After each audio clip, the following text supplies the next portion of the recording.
Good morning friends, কেমন আছো তোমরা সবাই? আশা করি খুব ভালো আছো, আর আমিও আছি, মোটামুটি চলছে। ছেলেটাকে নিয়ে এখনও টেনশন যায়নি। দেখো, সকাল সকাল রেডি হয়ে নিয়েছি, যাচ্ছি হচ্ছে কলকাতায়। আজকে যাব কলকাতা। আজকে এই ভিডিওটা হচ্ছে আমার গতকালকের ভিডিও। তো বুধবার দিন বুক করেছি কলকাতায় অ্যাপেলো নার্সিং ক্লিনিকে। তো বাবুকে ওখানে ডক্টর দেখাবো, কারণ রানাঘাটে একটা দুটো করে ডাক্তার আমি দেখাচ্ছি, আমার ঠিক পছন্দ হচ্ছে না, কেউ ধরতে পারছে না। কারণ মঙ্গলবার দিন রাত্রে ওর আবারও পেটে ব্যথাটা উঠেছিল।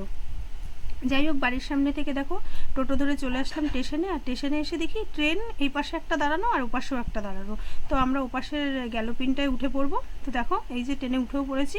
আর ট্রেনটা কিন্তু খুবই হচ্ছে মানে হালকা হালকা ছিল, কিন্তু এই হালকায় হালকা না, পরে প্রচুর পরিমাণে ভিড় হয়ে যাবে। তো এই পাশে বসেছিলাম আমি। তো দেখতে দেখতে চলে আসলাম আমরা বিধাননগর স্টেশনে। আর বিধাননগর স্টেশনে আসার পরে এতটা গরম লাগছিল, কলকাতা বলতেই একটু গরম, তারপরে আরও প্রচণ্ড গরমও করেছিল। তো এখান থেকে একটুখানি কচুরি খেয়ে নিলাম দুটো, কারণ দিদি রান্না করেই রেখেছিল। আর বাবুকে কিন্তু বাড়ির থেকে ভাত খাইয়ে নিয়ে এসেছিলাম। তো এখান থেকে 1 কেজি লিচু নিলাম, নিয়ে হাঁটতে হাঁটতে চলে আসলাম দিদির বাড়িতে। তো চলো, এখান থেকে 2 মিনিটের রাস্তা। তো দেখো, দিদিবাড়ি চলে এসেছি। আর এসেই কিন্তু আমি আগে স্নানটা করে নিয়েছি, কারণ এতটা পরিমাণে গরম লেগেছিল কি বলবো। তো দিদি বাড়ি ছিল না, দিদি গেছিলো একটুখানি কাজে। আর তারপরে আমরা খাওয়া দাওয়া করে রেডি শেডি হয়ে বেরিয়ে পড়লাম বাবুকে নিয়ে, কারণ বাবুর 3:15-তে ছিল ডক্টর দেখানোর অ্যাপয়েন্টমেন্ট। তো চলো।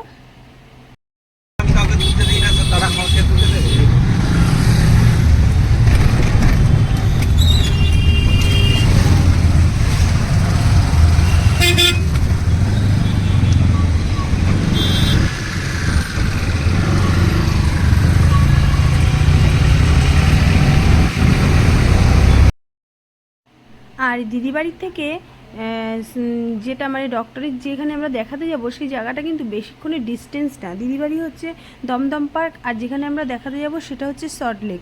তো দেখো, আমরা বলতে বলতে গাড়িতে করে চলেও আসলাম। আর এই যে এখান থেকে আমাদের এখনও অনেকটা হেঁটে যেতে হবে সিটি সেন্টারে। তো আমি এই ফার্স্ট টাইম আসলাম, যদি কেউ এসে থাকো কমেন্ট করে অবশ্যই জানিও সিটি সেন্টার মলে যদি কেউ ঘুরে থাকো, কারণ মলটা কিন্তু সত্যি সুন্দর। তো এই যে অরিত্র, সৌরভ আর দাদা আর আমরা দুজন এসছিলাম। তো একটু মানে কি বলে, রথ দেখাও হচ্ছিলো, একটু কলা বেচাও হচ্ছিলো, সেরকম অবস্থা। বাবুকে ডক্টর দেখানোর পরে আমরা কিন্তু পুরো সিটি সেন্টারটা ঘুরেও দেখেছিলাম, দারুণ লাগছিল। মানে যেটা দেখিনি সেটা দেখতে তো ভালোই লাগবে কি, তাই না? তো চলো, আগে কথা কম বলে বাবুকে আগে ডক্টরটা দেখিয়ে নিই। এই যে এখান থেকে পুরো আমাদের এই বিল্ডিংটা ক্রস করে এখন আমাদের ওপরে যেতে হবে, কারণ এর জন্যই দাদাকে নিয়ে আসা হয়েছে, যে আমরা সমস্ত কিছু চিনব না বলেই দাদাকে কিন্তু নিয়ে আসা হয়েছে। তো এই যে মেন মলটা, এই মল থেকে ঢুকে গিয়ে আমাদের উপরে চলে যেতে হবে। আর দেখেছো, সমস্ত মলগুলোর মধ্যে সমস্ত এক একটা দোকান আর ড্রেসগুলো যা ছিল না, অসম্ভব সুন্দর। সব একটু ঘুরে ঘুরে দেখছিলাম। তো চলো।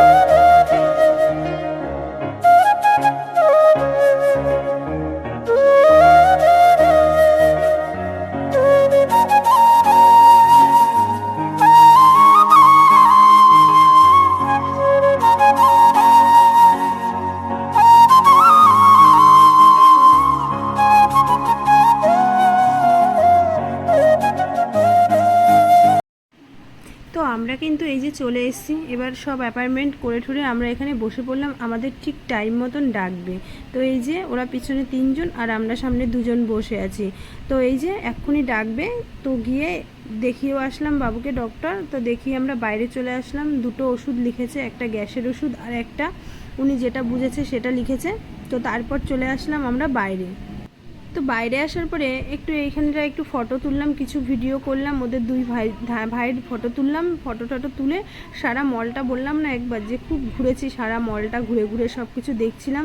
আর ডক্টর যেটা বলেছে, আবার পরীক্ষা দিয়েছে ডক্টর, বলেছে যে এই পরীক্ষাগুলো, 2টো পরীক্ষা দিয়েছে, থাইরয়েড আর একটা হচ্ছে লিভার টেস্টের। তো এই পরীক্ষাগুলো করে নিয়ে আমার আবার সামনের বৃহস্পতিবার দিন আসতে হবে ওকে ডক্টর দেখাতে। তো ওনার অন্য কিছু একটু ধারণা হচ্ছে, বলেছে যদি এই কদিনের মধ্যে ব্যথা করে তাহলে উনি বলেছে সার্জেন দেখাতে। তো একদম বুঝতে পারছি না, টেনশনও মাথার মধ্যে খুব কাজ করছে যে ছেলেটার কি হলো। যাই হোক, তো বাবুকে অনেক দিনই কিছু দেওয়া হয় না বাইরের খাবার, যেহেতু একটু মলে এসেছি। তো বাবু বললো মা আমি একটু ওয়াও মোমো খাবো। তো ঠিক আছে চলো। তো একটা ওয়াও মোমো নিলাম, 5টা দিয়েছিল, 5জন ছিল, একটা একটা করে খেয়ে নিলাম। তো মোমোটা কিন্তু দারুণ ছিল, তার থেকে বেশি ভালো ছিল মোমোর যে তার থেকে ভালো ছিল মোমোর সসটা। তারপর দেখো মোমোটা শেষ করে আমরা একটু বাইরের দিকে বেরিয়ে একটু চা খেয়ে নিলাম। তো বন্ধুরা আমাদের ডক্টর দেখানো পুরো কমপ্লিট, আর এখন এই যে আমরা ঘুরতে ঘুরতে বাড়ি যাচ্ছি। ডক্টর সেরকম কিছু বললো না, তো তোমাদের পরে এক সময় জানাচ্ছি ডক্টর কি বললো। তো চলো বাড়ির দিকে যাচ্ছি।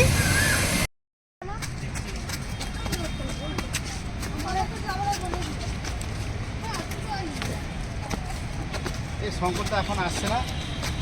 তো পরে কোনো কথা নেই, ডক্টর কি বললো তোমাদের তো জানিয়ে দিলাম, একটা টেনশনেরই ব্যাপার। যাই হোক বাড়ি যেয়ে রিপোর্টটা আবার করে নিয়ে আসি। আর দেখো এখান থেকে আজকে এই সাঁকোটা পার হয়ে কিন্তু আমরা ওপারে চলে যাচ্ছি। আর ওপারে যাওয়ার পরে আমরা একটু পার্কে বসেছিলাম, তার মধ্যে দিদির সাথে দেখা। তো বন্ধুরা ডক্টর ওখান থেকে এসে আবার এখন দিদির সাথে যাচ্ছি একটু বাজারে বাজার করতে। তো আমরা দুজন এই যে রোড, আমরা এখান থেকে হাঁটতে হাঁটতে যাচ্ছি। তো চলো, কিছু শোনা যাবে না গাড়ির আওয়াজে।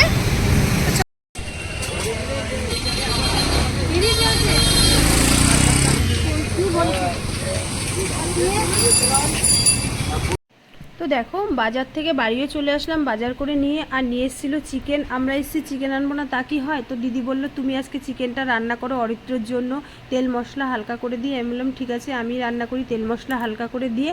তবে মাংসটা যেরকম রান্না করি সেরকমই করেছিলাম, টেস্টটা খারাপ হয়নি, ভালোই হয়েছিল।